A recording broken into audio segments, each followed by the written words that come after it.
Hi,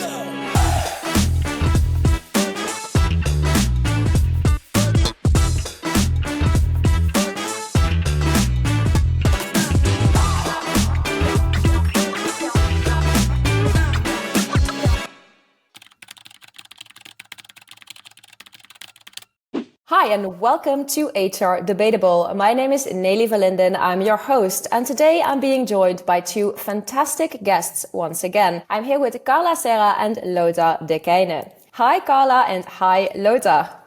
Hello, dag. Carla, perhaps can you introduce yourself in a few words? Of course, and thank you for inviting. I'm really happy to be here. Very excited to see how it's going to roll this webinar. As we've met, Neely, I am a HR transformation consultant. I run a boutique consultancy called Future Work. We're based out of London, and we work with global enterprise clients in deploying, optimizing software, but also implementing emergent technologies. So we're very experienced in anything HR tech. And today I'm looking to learn a little bit from Lothar around well-being and benefits. Nice. Thank you, Carla. Lothar, can you also say a little bit more about yourself? Yeah, thanks a lot, Nelly. And Carla, maybe we should work together in the future. I'm one of the founders of an HR tech company called BVOY. It's the abbreviation of best version of yourself. And what we do is we simplify well-being at work and make sure that all initiatives are as simple as possible in one platform, engaging employees with rewards and making sure that everything's legally compliant as well. So curious for today and hope I can contribute. Yes, thank you very much as well, Lothar. I think we've got some very fitting statements, but more on that in a few moments. Before we get started, let me quickly explain what we are going to do. In HR Debatable, as the name suggests, we debate about various HR and world of work related statements. I will give a bit of context, read the statement, and then Carla and Lothar, you both choose a position, either in favor of or against.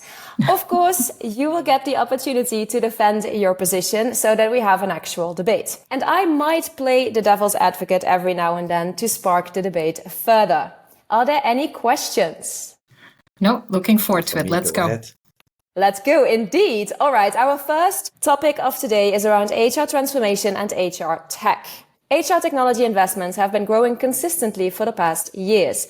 Between 2021 and 2022, for example, business investments in HR tech have risen 57% according to Forbes, with strong focuses on L&D, recruitment, retention, wellness, and benefits. Organizations and their HR departments understand the value of HR technology in order to keep up with our rapidly digitalizing world and the expectations of their employees.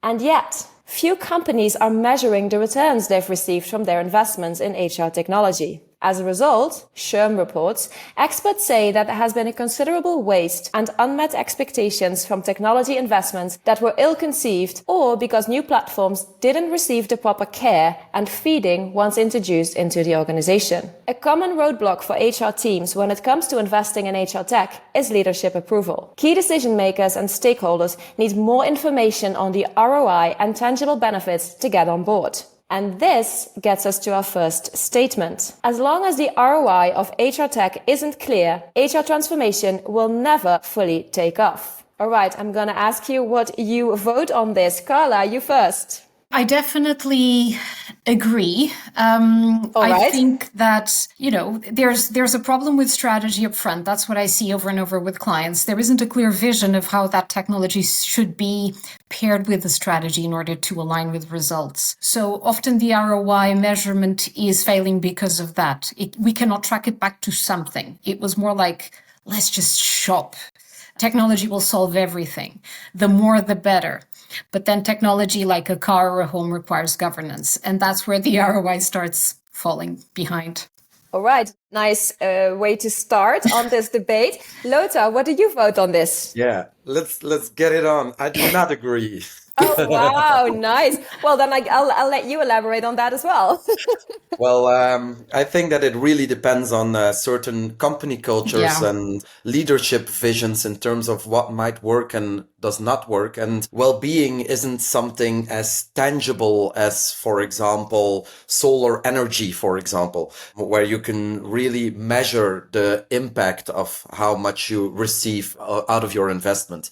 So it has a lot of impact on your business in different ways, but it isn't always measurable. So there is indeed some kind of goodwill necessary in terms of well-being, in well-being tech, HR tech, broader aspect. Although I must elaborate, in fact, like the things that you can prove, if you can make certain KPIs and let people vote on stuff, that's definitely a help in terms of, are we moving the right direction? All right, Carla, I don't know if you have anything to say to that or to add. Of course I do. I never recommend well-being software. No, I'm joking. I think you're spot on. It's about the culture. So the CEO really cascades that culture and the strategy. If their vision is clear, if they're very practical, down to earth, and as Josh Bersin is really speaking about right now, the systemic HR, the agility of organizations, the ones that are thriving are the ones that have that capability of getting rid of the old and jumping into the new with a completely fresh set of not just strategy, but activities linked to it. Those companies will see the value. They understand that, for example, well-being and benefits, it's in time that you will see that value.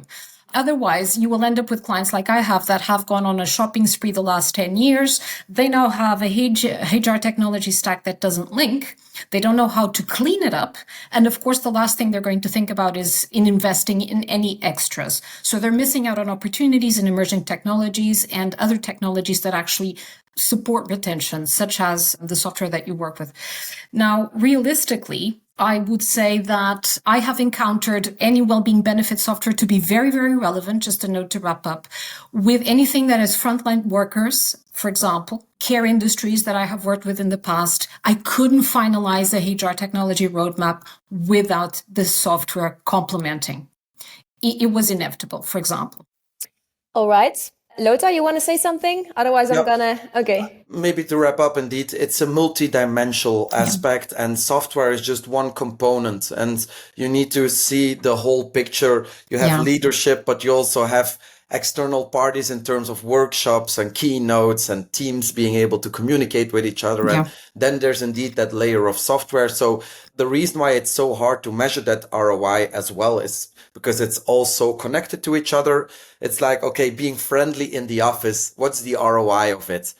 Everyone knows that it's a good aspect, but it's hard to measure. So there's some goodwill necessary. And indeed, let's not create a rainforest full of different modules and types of software, but streamline it and make sure that it's easy to use. Absolutely. But the tangible ROI will still be difficult, even in the age of AI coming up, etc. It will still be difficult. All right. I'm going to, of course, play devil's advocate here a little bit, though, because I fully can follow your reasoning about the importance of the company culture, the importance of the people like the CEO being convinced about the benefits of, for instance, certain technology. However, I find it hard to imagine that companies will not ask for what is the ROI of this investment, right? Because in a business, that is what stakeholders are interested in. They want to know what is going to be the return on this investment. Also, when we talk about HR tech.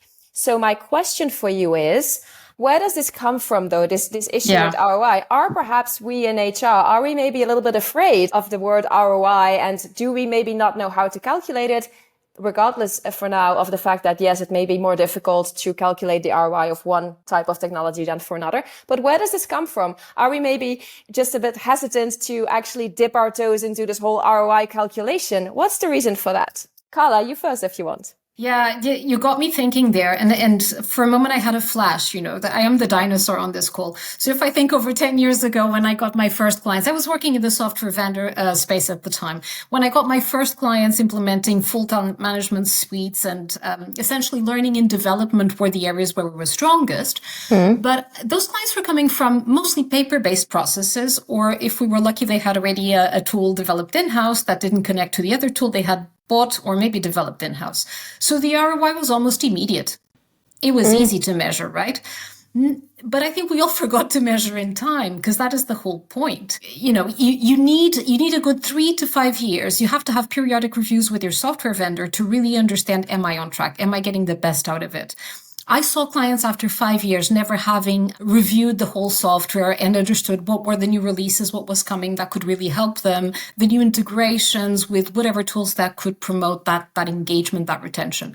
So ultimately, right now, where we are in a mature market that is right now worth $2,390 million US, if I got this right, the only way of measuring that ROI is really by looking at the strategy. Has my investment allowed me to achieve my results, my expected results? And then you track back to, did people log into the learning system? Did they complete the training? Did that training actually support their performance review? Did it increase their results? That's what we're not being able to measure. We're all overwhelmed. When I work with my clients, I see that there is pure overwhelm over that technology stack and how to measure each tool, how to keep it secure, how to make sure that folks know where to go to do what.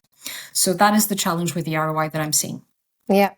Lothar, I imagine this is also something that you hear from prospects and clients, right? Like, okay, how are we gonna measure the ROI of what is the ROI gonna be for us?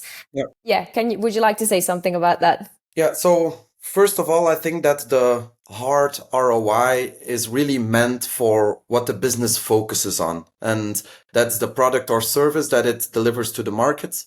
And then when we talk about HR tech, it's almost always about the people behind it. And this makes it really difficult seeing people as resources that improve their performance, almost like saying to your son or daughter, okay, now you need to run 1 mile faster because you're getting older. So I think it's something that doesn't really match together, really, in essence. And that a company should still focus on what they are doing. And that's where the real tough ROIs need to be.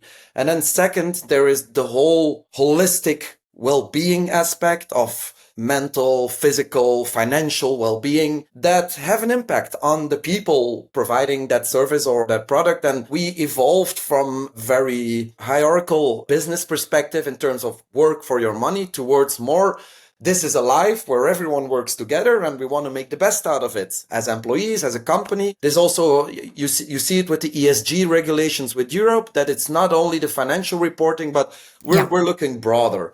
And you need strong leadership to realize that.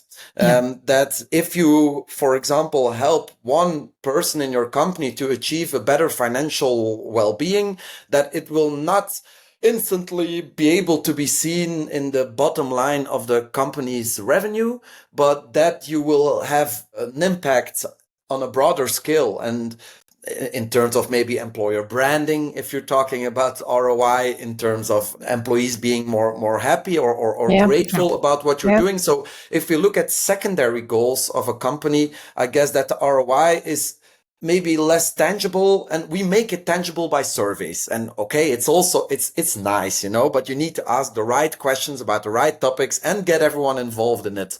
But if you have strong leadership that realizes what the impact is, you don't need the surveys. You just need to see people interact and move on with it. So I hope that there's going to be a moment where the ROI isn't the main decision maker. Although I understand if you pay money, you want to see that people use it. Of course, there are basic engagement drivers, but just in general, we have more than one purpose with a company, and HR tech or soft HR tech is definitely not only about raking in the best ROIs. All right. Carla, do you have anything to add? Yeah, I think there's something there that I would partially challenge, I would say. I mean, I think each market is different. So in the UK, for example, tendentially, you get hired with a high compensation more than benefits. There are less fiscal benefits around for companies, around anything wellness packages, etc. Historically, there has been. If I think of Europe when I lived there, it was so common to get additional benefits. That was really enticing when applying for a job. You knew that salary was highly taxed, so companies would go out of their ways to get you meal vouchers you could use at the supermarket and whatever things that were extra. I was part of a software company that had the wonderful Monday morning breakfast and the Friday lunches and drinks. And then I became a mom. And thinking of back the care industry that I was just mentioning, the high value of being able to retain women is through benefits, actually. Recently, I read somebody is starting to offer as benefits to employees care home vouchers. So if you have parents that are at a care home, so not just childcare, I've always valued when I was employed, the employees that would give me that extra, because for me, that is my pain point. I don't go into the office for drinks. You give me you give me one beer and I'm done because I am a mom. I don't have time to sleep. So I obviously need that additional support to continue doing my job. That keeps me at my level of wellness, knowing that I have support to care for elderly people in my family or my children. So there I do see a value. Is still for me an icing on the cake of the HR technology stack. But I do agree with you in the sense that you can't measure the ROI of that if you have people leaving out the door because they don't get care. So if I am losing women now, I have to find the funding for that software if that is the problem that I have to solve at this moment. The ROI will come later, and I have to have the right KPIs and the right timelines to be able to measure it. Yeah, exactly. Something that I was thinking when I was listening to both Lothar and to you, Carla, is that perhaps we should actually move away from this more traditional view that we have of ROI when it comes to things like benefits and well-being. Because yes, these things, they are measured by a survey, for instance, because we see if people are more engaged or we see if people are more happy at work. So perhaps the ROI should just be defined differently than in the traditional business sense of the word. And for that, I think we come back to what you both started with. We really need a shift in people's minds, and we need people that understand that the ROI of this kind of technology does not come in the same way as it comes for other types of software.